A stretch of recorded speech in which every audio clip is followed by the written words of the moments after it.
So, ano nga ba yung definition natin? May caution kasi si Apostle Paul, diba? So, 1 Corinthians chapter 10, verse 12, mayroon siyang babala sa bawat isa. And I think ito ay patungkol sa Kristiyano. Itong babala na ito, 1 Corinthians. Kasi marami na tayong nawi-witness ng mga believer. Tumatayo, pero tumatalikod. So, 1 Corinthians chapter 10, verse 12, sinasabi doon, Wherefore let him that thinketh he standeth, take heed lest he fall. No? So, sabi dyan, wherefore let him that thinketh he stand. No? So, akala mo ikaw ay nakatayo pa, mag-iingat ka din. No? Babala ito, no? Bakit? Kasi alam ng Panginoon na ang isang Kristiyano minsan babagsak. Tatalikod. Bakit?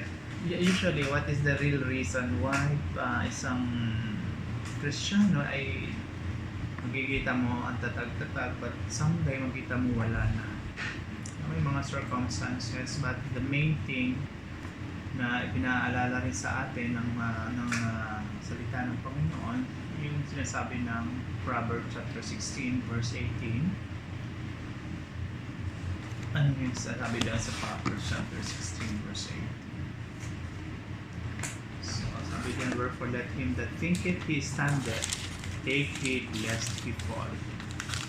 So minsan na-sleep tayo, diba, sa ating pagkakatayo, minsan nadudulas tayo at bumabagsak tayo. Okay? So Proverbs chapter 16 verse Proverbs. Nagawa mo na ba? 16 ukat. 16:18. Ang kapalaluan ay nagpapauna sa kapamakan, at ang mapagmataas na diwa ay sa pagkabuwal. Kaya tayo na nabubuwal dahil sa kapalaluan, or yung tinatawag na pride. Yes, pride. Mapagmataas. Pride, mapagmataas, kapalaluan. Parang gawin mo. So, pag may kapalaluan tayo sa buhay, yun ang isang una talaga na cause para tayo bumagsak. Kaya nga ang caution dito, take heed, no? Take heed lest he fall. Take heed lest he fall, kasi sabi ng Proverbs 16 verse 18, pride goeth before destruction, and an haughty spirit before a fall. Bago daw tayo bumagsak, meron na itong ganitong sa atin. Pride and haughty spirit. Di ba ang isang tao pag may pride, usually hindi yan nag-ano eh. Iba yung spirit niyan. So, talagang po kontra yan against the flow. Let's say, sa church, sa loob ng church, may mga tao na ma-pride sa loob ng church. So, sometimes, it goes against sa pamamalakad ng church, or sa motive ng church, yung plano ng church. Sila yung maiingay. So, a haughty spirit and a pride, pag nag-combine yan, distraction. So, yung pride, yan yung mga tao na hindi mo masabihan.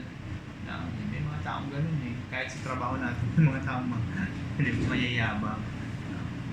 So, pride. So, Satan itself nagkaroon ng pride. Kaya siya nagkaroon ng rebellious attitude. Kaya din siya napalayas. At inalisan siya ng position at siya ay na-evict sa kalangitan. So the definition of backsliding is what? Ano ito lang ng backslide? Backsliding is turning away from God. We are turning away from God. In the first place, hindi lang naman, yes, nawawala yung fellowship natin, but it all start, no? At ang end up niyan ay sa paglayo sa Panginoon. Kung wala ka ng fellowship because of your pride and everything, no? So, it's turning away from God. So, buksan natin sa First King. Medyo balikan lang natin ng konti. Si Solomon, no? So, First King chapter 11 verse 9. 11 verse 9. The Lord was angry with Solomon because his heart was turned from the Lord God of Israel, which had appeared unto him twice. So si Solomon ay nagalit ang Panginoon. And the Lord was angry with Solomon because his heart was turned from the Lord God. So it all start, no? Kumbaga parang niluluto mo yan sa puso mo eh. Yung mga bagay, may isa kang bagay na ay talagang kinikimkim mo. That's pride. And ang Panginoon nagalit kay Solomon because his heart was turned from the Lord. Backsliding is growing cold and leaving the first love.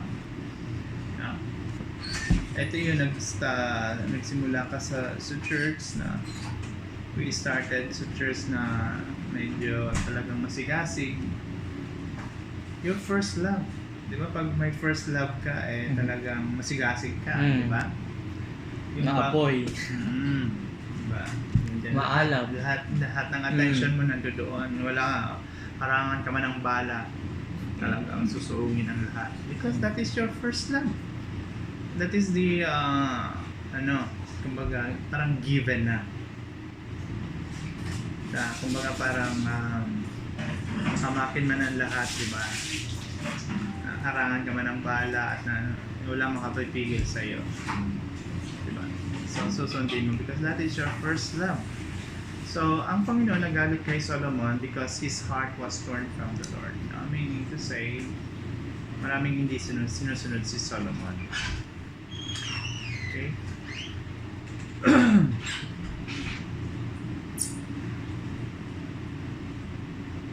So it start with pride, with your heart now, and that is the start of turning away from God. That is the backsliding.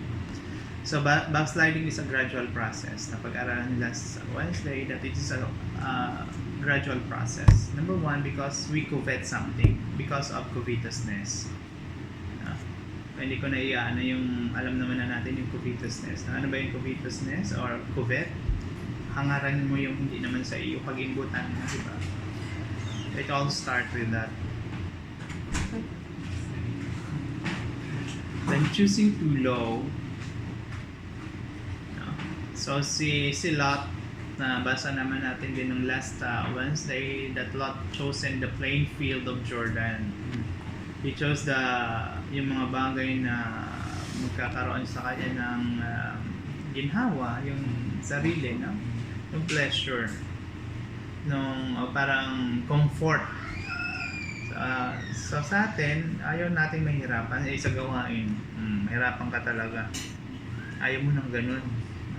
Kaya may tao na akala nila Christmas everyday sa loob ng church. Diba sabi ng Panginoon, take up thy cross and follow me. Kailangan nating magbata pa rin sa Panginoon. Hindi naman ipinangako talaga ng Panginoon na ang buhay natin talaga ay magiging madali. But because we have Jesus Christ, kaya yung comfort, yung grace, at nagkakaroon tayo ng fulfillment, no? Because we have the Holy Spirit and everything, no? So yun. So si Lot, pinili niya instead of yung mga mountainous area. So napunta kay Abraham alin? Yung kadawagan, bukid. Sa kanya yung plain of Jordan. Doon siya pumili ng kanyang paglulugaran. At alaman na natin kung ano ang nandoon sa plain, sa city yun eh. The city of Jordan.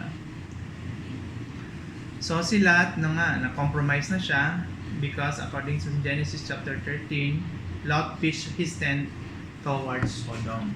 So kinuha niya yung kanyang tent at doon siya tumayo ng kanyang tolda sa Sodom and Gomorrah. At alam naman natin anong klaseng lugar ng Sodom and Gomorrah. Everything is there. Immorality, drinking, lahat. It's a city. Alam natin ang city is diyan lahat. Mga nightlife nandiyan lahat. At yun ang pinili niya. So carnality also. Pag ang isang Kristiyano ay carnal, of course, diyan din, mas pinapaboran yung mga bagay na mag-satisfy sa kanya physically at compromising. Pag nag-compromise ka na, ano ba yung end result? Of course, carnality. Mas pinifeed mo yung material things, yung physical rather than the spiritual. So kung meron tayong ganong attitude, it will start. Kaya maging maingat tayo. Kaya nga sabi niya doon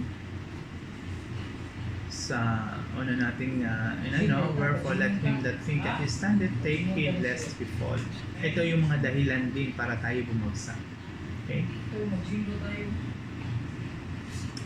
So, carousing, last for that gradual process. Ano ba yung carousing? Genesis chapter 19, nakita natin kung paano nag-engage si Lot sa drinking. Diba? Ano nangyari doon sa kay Lot nang siya ay pinainom at minom siya ng maraming alak? Sinipingan siya ng kanyang panganay. He engaged in immorality. So, too much carousing. So, spiritually speaking, if we engage doon sa mga ganung bagay na minsan para tayong nalalasing, di ba? May mga bagay na nakakalasing kahit hindi mo naman literal tagay para kang halo sa kamunduan, ganun, lasing sa kamunduan. Maybe sa fame, sa recognition, doon ka mga bagay na sa power, mayroong mga ganun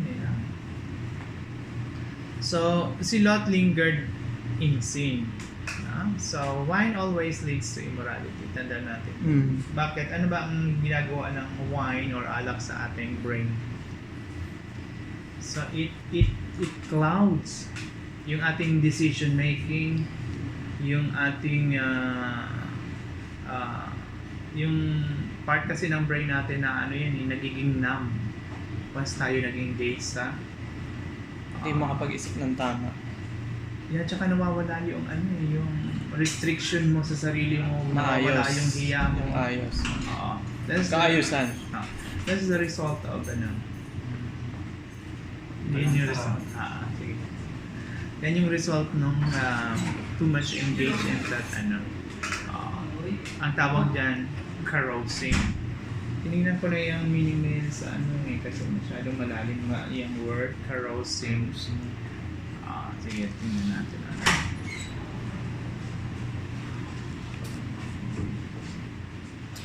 Carousing.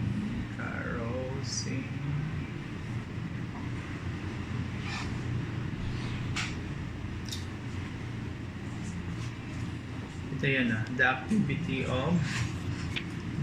of drinking alcohol and enjoying oneself with others in a noisy, lively way. That is carousing. So, nag-engage tayo sa pag-inom ng alak. Enjoy yourself by drinking, speaking, laughing loudly in a group of people. To enjoy yourself with a loud people. Ingay. Diba ganun naman talaga ang pag-inuman, Ang iingay, magsasalita ka lang, ang lakas-lakas na, hindi lang yung kausap mo. Okay. That will lead to another problem, So, the outward causes, nakita natin yung backslide sa gradual process because of covetousness, compromising, carnality also, and carousing. Now, we will come sa ating outward causes of backsliding. Yun din, covetousness. Actually, na-discuss na namin ito ng Pastor Cesar. covetousness, yung society din, no? Outward causes. Sometimes yung society kasi nagbibigay ng pressure din sa atin, di ba? It causes pressure to the believer. Sa sino na naka-experience ng mga pressure ng society? No, marami tayong na-experience. Sa paligid natin nagkakaroon ng pressure and it causes sa yung mga mananampalataya naman. Kaya nga kung hindi ka firm yung stand mo at hindi ka nagiging maingat, kaya nga doon babagsak ka lest you fall. Okay? Fear. Outward causes. May mga mananampalataya na siya pero because of fear nagbabackslide. Fear kanino? Fear kay sweetheart. Yes dear. Yes dear. Uwi ako ng maaga, ganun. Hindi Na ako mag-aano. instead na bilang Kristiyano, fear of the Lord is the beginning of wisdom. Nagkakaroon ka ng takot sa Wala yung wisdom. nawala yung Wala. wisdom. Because of fear. Hindi mo na, kasi pressure ka eh. May pressure eh. Pero kung ikaw ay marunong na Kristiyano, maging maingat ka at alam mo kung saan ka tatayo. Yun. Hindi yung love. Fear pala yun. Fear yun, fear. Kasi ang isang Kristiyano na hubog na talaga, hindi na siya pwedeng i-toss and throw. Alam mo yung Isa i-toss din and yun sa throw? OFW kasi dito pinagbabawal yung inuuna nila yung takot, yung fear na sabi na daw nila na bawal dyan maglingkod or ano kasi bawal sa Saudi may batas. So, hindi, minsan madi-disappoint ka din. Nung talaga kung titingnan mo yung mga Kristiyano na medyo matagal na, pero kung mag-decision pa rin parang, alam mo yung bangka na ganun-ganun ng alon. Kung saan siya dali ng alon, doon siya. Sure. Minsan- Kida. Minsan kaya nga, hindi nga talaga tayo dapat tumingin. Kasi panghihinaan tayo eh. Kasi meron mo, ilang salita na ng Diyos narinig, ilang encouragement, ilang hamon na ng salita ng Diyos. Pero sa isang iglap ng gano'n lang mga decision nila. Diba? So kung titingnan mo, hindi-disappoint ka eh. Then backslide ka na din. Diba? Kasi ang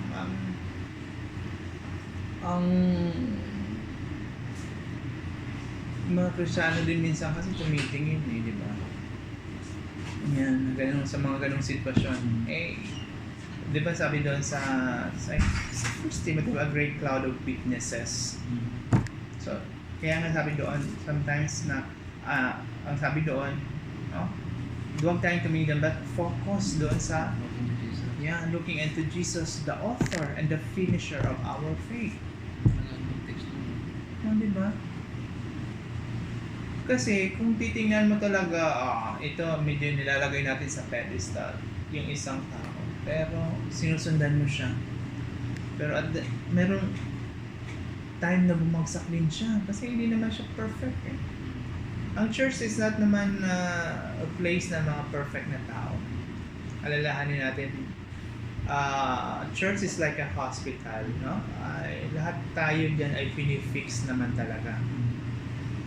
Tayo ay may mga sakit dyan, pero because of Jesus Christ, nagiging maayos tayo, nagiging mabuti tayo.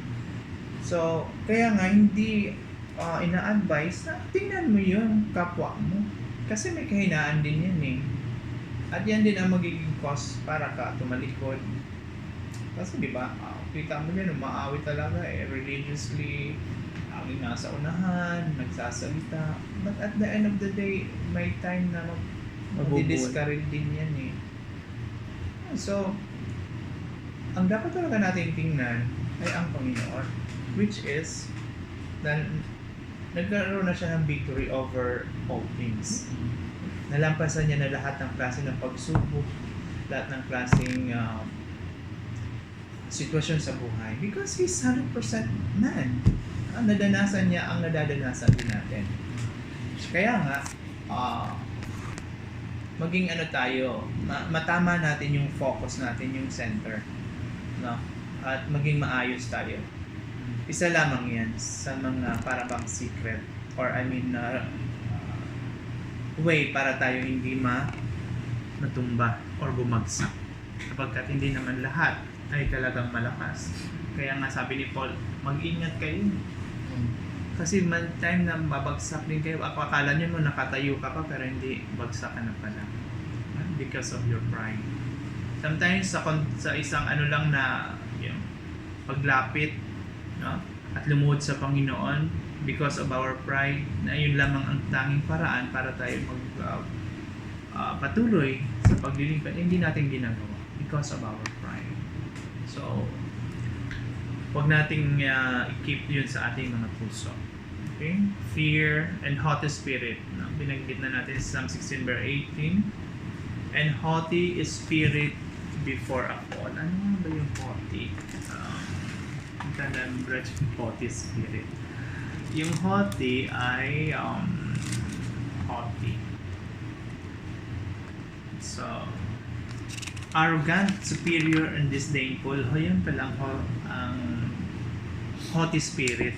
Pride na, arrogante pa, superior, disdainful, I'll talk about this yan. So, synonyms niyan, proud, vain, arrogant, conceited, snobbish, stuck up, self-important, superior, egotistical. No? So, kung may ego, may pride ka, superior, at tingin mo sa sarili mo, hindi ka talaga lalapit eh. Yun ang problema talaga pag ang isang Kristiyano. No? Na hindi tayo lumapit. Nagpakumbaba. Ito yung antonyms na ito eh. Synonyms yan yung pride, yung mga ego, arrogant, superior, ang tingin mo sa sarili mo, hindi untouchable ka. Yun. Pero kung meron tayong kababaan, loob yung tinatawag din na meekness. Di ba? It's sa fruit of the spirit, meekness. Di ba? Yes. Fruit of the spirit, meekness. So, dapat ano din natin yan. Para ma-cultivate natin, ma-exercise natin yung kanyang attitude. Habol na. Good evening. Wala kang pasok? Meron, pinara ko. Okay. So, yun, no? So, ang pinag-uusapan nito about sa Christian Bird, about sa backsliding, kung paano ang isang tao ay hindi nakapatuloy sa gawain o sa paglilingkod sa Panginoon. No? So, haughty spirit, may fear ka at nagko-covet ka. Na yan yung mga elements mga outward causes ng kung paano ang isang Kristiyano ay tumatalikod sa gawain ng Panginoon or sa kanyang sarili mismo. So, it's a gradual process. Kala mo kahit na, meron kasi yan, no? Kahit every Friday ka ay nagsisimba or every Sunday, pero your heart, no? Something wrong na sa iyong puso yun ang problema doon, no? So, kino-cultivate mo yun, nurture mo, hanggang sa maging giant na yan sa iyong buhay. Small lang yan na, na nararamdaman mo, pero kinultivate mo, ni-nourish mo, talagang pinifeed mo yung mga imagination mo. No? To the point na maging giant na sa ating buhay. At yan ang cause para tayo ay umalis. Okay? Second is, 6 is idolatry. Ano ba yung kaso ng Israel? 32 verse 8 of Exodus. Buksan natin. Exodus chapter 32 verse 8. Ito yung kaso actually ng isa sa mga mabibigat na kaso ng Israel sa Panginoon. 32 verse 8. Sila'y humiwalay na madali sa daan ng aking inuutos sa kanila. Sila'y gumawa ng isang guyang binubo at kanilang sinamba at kanilang hinainan at kanilang sinabi, ang mga ito'y maging mga Diyos o Israel na nagsampa sa iyo mula sa lupain ng Ehipto. Yan ang problema. We have idols in our lives sa ating puso. Anong Diyos-Diyosan? Ano ba yung idols? Ano ba yung idols or idolatry? May idea ba? Idolatry or idols? Kaka. Idol. In a way, ganun, Apart, pwede. Hinahangaan mo siya. Anything that put first in front sa Diyos, ina-idolize mo, no? Siya ang una, so nagiging pangalawa lang yun. That is a big crime sa Diyos. Because, ano pa ang isang characteristic ng Diyos? God is a jealous God. Jealous God, yes. Hindi niya pwedeng ibigay yung glory na dapat ibibigay sa Kanya na doon lamang sa mga created beings na lower. So, sa puso natin, meron tayong ganun na attitude. Everything that we put first aside sa Panginoon, that is idolatry. Maaring ang family mo is idolatry mo na. Or yung asawa mo. Or girlfriend mo. Bakit? Ay, siya na yung nauna eh. Siya na yung mas priority mo sa buhay. Sometimes yung trabaho natin. Day and night, nung ako ay nasa electronics na, ang mga kasama ko, day and night, overtime, makakuha lamang ng during payback na, ang laki na ka ng sahod. In fairness, malaki ang sahod. But that is not, hindi yan yung tama. Okay? So, hanggang sa magkasakit tayo, ang dami nga natin ako na iuwing sa sahod, pero at the end of the day, nagkasakit tayo. Tapos, ano naman nangyari? Kukunin din ng Panginoon, babayad mo sa hospital, sa gamot mo everyday, wala nangyari. Kasi nyo yun, napabayaan natin yung sarili natin. Hindi na tayo nagkakaroon ng tamang pahinga, bagkus talaga binubuhos natin yung mga bagay. And that is one of the reason na bakit ayaw ng Diyos, no? Yung idolatry. At yan yung dahilan kung bakit lagi ang Israel ay nakaka-capture, nagiging alipin. Bakit? Because of idolatry. Ang sabi dito sa verse 8, they have turned aside quickly, very quickly. No? They have turned aside quickly out of the way which I commanded them. They have made them a molten calf and have worshipped it, and have sacrificed thereunto, and said, This be thy gods, O Israel, which have brought thee out of the land of Egypt. Ay, sino ba nagpaalis? Di ba ang Panginoon? When He lead Israel out of the land of bondage,